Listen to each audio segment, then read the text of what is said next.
Assalamualaikum warahmatullahi wabarakatuh. Bertemu dengan saya di channel 3 Kantata. Pada kesempatan kali ini saya akan membahas soal teks prosedur, eksplanasi, ceramah, dan cerpen. Ya. Silahkan disimak. Yang pertama kita akan membahas teks prosedur. 1. Kalimat dalam teks prosedur tidak membingungkan dan mudah diikuti. Berarti kalimat tersebut A. Singkat, B. Jelas, C. Baku, D. Efektif, E. Ambigu. Nah, di sini dikatakan tidak membingungkan, berarti jelas B. 2. Cara-cara yang ditempuh agar tujuan tercapai merupakan bagian dari struktur teks prosedur yang disebut A. Aspek yang dilaporkan, B. Koda, C. Langkah-langkah, D. Tujuan, E. Tesis. Di sini adalah cara-cara, berarti jawabannya adalah C. Langkah-langkah. Nomor 3. Kata-kata yang bermakna perintah adalah, kita lihat di sini yang merupakan perintah adalah rebuslah, celupkan, tumbuk, peraslah. Rebuslah beberapa menjadi mendidih. Kupas, rendam, mencuci, bolahlah. Pakailah, makanlah, memakai, halus. Rapikan, guntinglah, lukis, menari. Ya.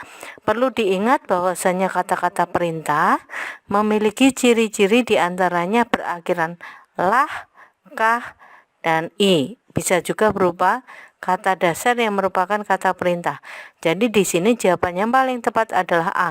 Rebuslah, celupkan, tumbuk, peraslah. Nomor 4. Perhatikan kalimat berikut. Di sini ada 5 kalimat ya.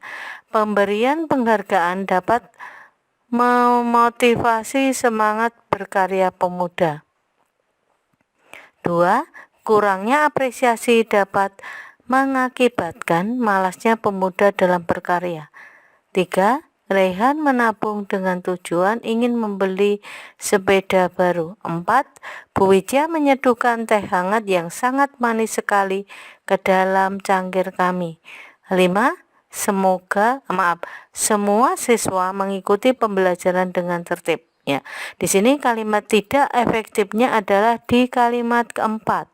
Ya, mengapa kalimat keempat berupa kalimat tidak efektif? Di sini kita temukan ada sangat manis sekali. Jadi harusnya sangat manis atau manis sekali. Berikutnya kita akan membahas teks eksplanasi. Bacalah teks berikut untuk menjawab nomor 1 dan 2. Belakangan ini, gempa bumi menjadi buah bibir di kalangan masyarakat Indonesia. Sepanjang sejarah umat manusia, gempa selalu saja menimbulkan kerugian, baik material maupun korban jiwa. Tidak berlebihan rasanya jika dikatakan bahwa fenomena gempa bumi adalah peristiwa yang berdampak secara langsung kepada makhluk hidup tak terkecuali manusia. Hal tersebut menjadikan gempa bumi sebagai salah satu bencana alam yang ditakuti oleh setiap orang.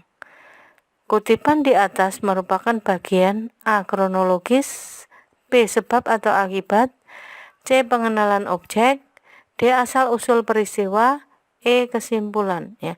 Kalau kita perhatikan di sini adalah membahas tentang gempa. Jadi jawaban yang paling tepat adalah C. Pengenalan objek. Objek yang dimaksud adalah gempa. Yang menunjukkan keterangan waktu dari kutipan di atas adalah A. Belakangan ini tidak berlebihan berdampak menjadikan semua jawaban benar. Di sini jawaban yang paling benar adalah A. Belakangan ini. Itu merupakan keterangan waktu. Kalau yang lain masuk dalam kata kerja. Contoh yang ketiga atau kalimat ketiga. Bacalah kalimat berikut. Dengan tenaga yang besar dalam gelombang air tersebut sangat wajar jika bangunan di daratan bisa tersapu dengan mudah. Kalimat di atas mengandung konjungsi ya. Di sini dapat kita lihat yang dimaksud konjungsi dalam kalimat itu adalah kata jika. Ya. Jika itu masuknya dalam konjungsi syarat. Jadi jawabnya adalah C. Selanjutnya kita akan membahas tentang Teks ceramah.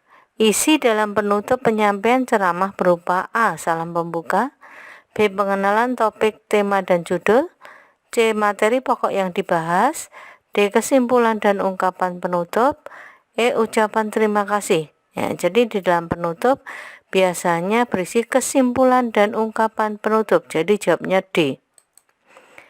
2. Kalimat salam penutup yang tepat adalah A. Demikian saya akhiri, kurang lebihnya mohon maaf. B. Selesai semua, saya mohon maaf.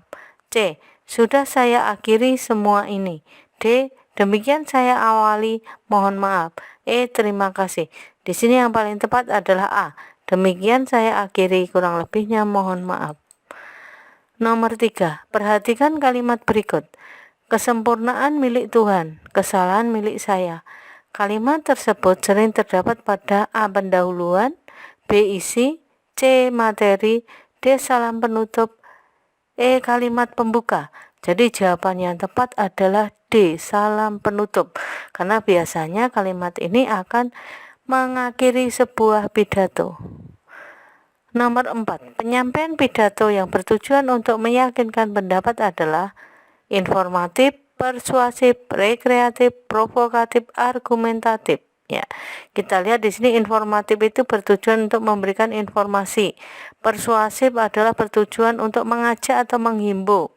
Rekreatif bertujuan untuk menghibur atau memberi hiburan. Provokatif artinya mengajak atau membakar semangat.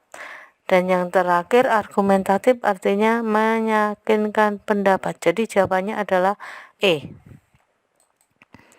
Sekarang kita bahas soal dalam cerpen.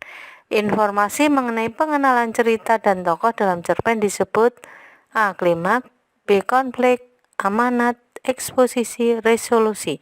Jawaban yang paling tepat adalah eksposisi. Jadi pada tahapan eksposisi atau tahapan pertama, cerpen itu biasanya mengenalkan atau memaparkan tokohnya, kemudian bisa peristiwanya, bisa juga tempat terjadinya suatu peristiwa. Ya, jadi di sini eksposisi atau exposition, pemaparan. Selanjutnya nomor 2. Faktor-faktor di dalam lingkungan masyarakat penulis yang mempengaruhi penulis dalam menulis cerpen disebut A. Latar belakang masyarakat, latar belakang penulis, kemudian penokohan, tema, alur. Jawaban yang paling tepat adalah A. Karena di sini dikatakan faktor-faktor di dalam lingkungan, berarti maksudnya dalam latar belakang masyarakat.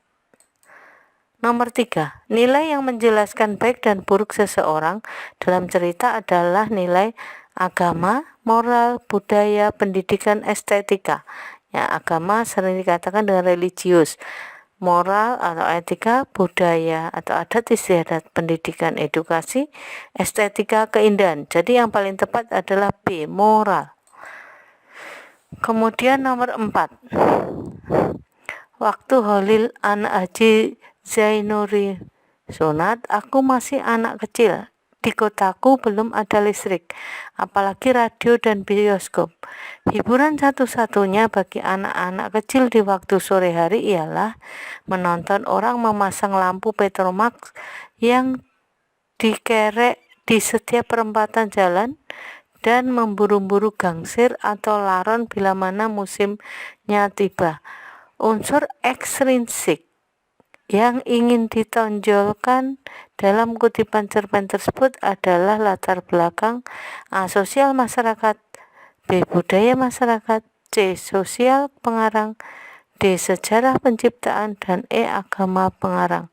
Jadi yang paling tepat adalah sosial masyarakat, karena yang diceritakan di sini adalah kehidupan sosial masyarakat di mana dulu belum ada listrik, sehingga di sana ada suatu kebiasaan memasang Petromax dengan dikerek di perempatan jalan. Ya. Nomor 5. Hari ini aku bangun pagi terlambat. Kulihat jam telah menunjukkan pukul 7. Tanpa pikir panjang, aku langsung berganti pakaian dan langsung menuju sekolahku. Di perjalanan sekolah, aku memacu kendaraanku dengan sangat kencang. Namun tiba-tiba dari arah berlawanan ada seorang pejalan kaki yang melintas tanpa sempat menghindar. Aku pun menabraknya. Alur dalam kutipan di atas adalah alur maju A, karena di sini berurutan. Ya. Nomor 6. Berikut yang bukan merupakan ciri cerpen adalah jalan ceritanya pendek, memiliki panjang 10.000 kata, berasal dari kehidupan sehari-hari, menggambarkan kisah tokohnya, tidak ada permasalahan dalam cerpen. Jadi jawabannya adalah E, yang bukan merupakan ciri cerpen. Ya. Demikian video ini, semoga video ini bermanfaat. Akhir kata, wassalamualaikum warahmatullahi wabarakatuh.